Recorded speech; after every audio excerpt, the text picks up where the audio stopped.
Hi friends, Telangana ప్రభుత్వం October నెలకు సంబంధించి ఆసరా పెన్షన్ నిధులను అయితే విడుదల చేసిందని, అయితే కేవలం కొన్ని జిల్లాల వరకు విడుదల చేసిందని నేను గతంలోనే వీడియో చేయడం జరిగింది. ఏ జిల్లాలకు ఇచ్చారో కూడా నేను తెలియజేశాను. తాజాగా మనకు మిగిలిన జిల్లాలకు ఆసరా పెన్షన్ నిధులను అయితే విడుదల చేస్తూ తాజాగా ఆయా డిఆర్డిఏ అధికారులు అయితే ప్రకటించారండి.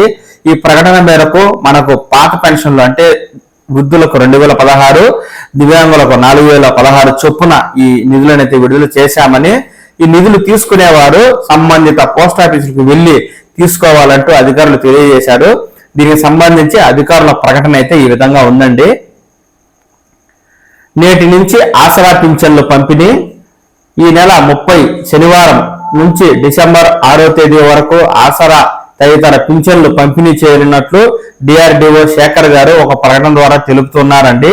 పింఛన్దారులు పంపిణీ ప్రాంతాలకు వెళ్లి పింఛన్ పొందాలని, ఈ మేరకు వృద్ధులైతే 2016, దివ్యాంగులైనట్లయితే 4016 రూపాయల చిల్లరను కూడా అడిగి తీసుకోవాలని చెప్తూ ఉన్నారండి.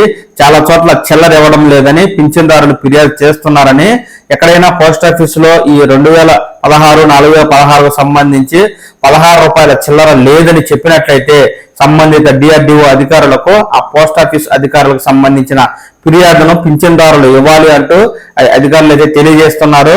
ఏది ఏమైనా మనకు రాను రాను ఆసరా పింఛన్ల పంపిణీ అనేది మరింత లేట్ అవుతుందండి. గతంలో 10 పైన పంపిణీ చేస్తే ఆ తర్వాత 20వ తేదీ ఇచ్చేవారు. ఇప్పుడేమో దాదాపు నెలాఖరు 30వ తేదీకి సంబంధించి ఈ పింఛన్లు అనేవి చాలా ఆలస్యంగా ఇస్తున్నారు.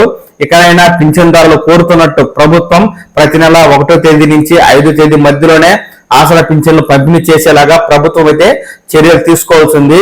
చూద్దాం, 1 నెల దాటి ఇప్పుడు 2 నెలల ఆలస్యంగా పింఛన్ అయితే వస్తుంది. ఈ ఆసరా పెన్షన్లకు సంబంధించి డిసెంబర్ 9వ తేదీన అసెంబ్లీలో ప్రభుత్వం ప్రకటన చేస్తుంది అని అంటున్నారు. ఏ విధమైన ప్రకటన చేస్తుంది తదితర సమాచారం రాగానే వెంటనే నేను మీకు ఈ పవన్ టాక్స్ తెలుగు ఛానల్ ద్వారా తెలియజేస్తాను. ఆసరా పింఛన్లకు సంబంధించి దివ్యాంగుల ఆందోళన అయినా, ప్రభుత్వ ప్రకటనలైనా, ఎలాంటి తాజా సమాచారం తెలుసుకోవాలనుకున్నా వెంటనే ఈ ఛానల్ని లైక్ చేసి సబ్స్క్రైబ్ చేసుకోండి. నమస్కారం.